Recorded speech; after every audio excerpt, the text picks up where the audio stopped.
So ganito lang guys ang ating pagbutas ng rubber bushing.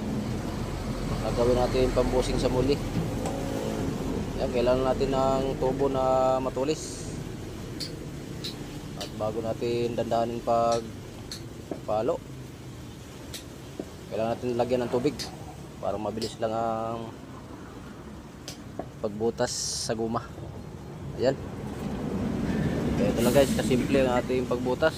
At bago natin bibilugin, pagayin natin yung parisan na ating binaklas na luma ng busing.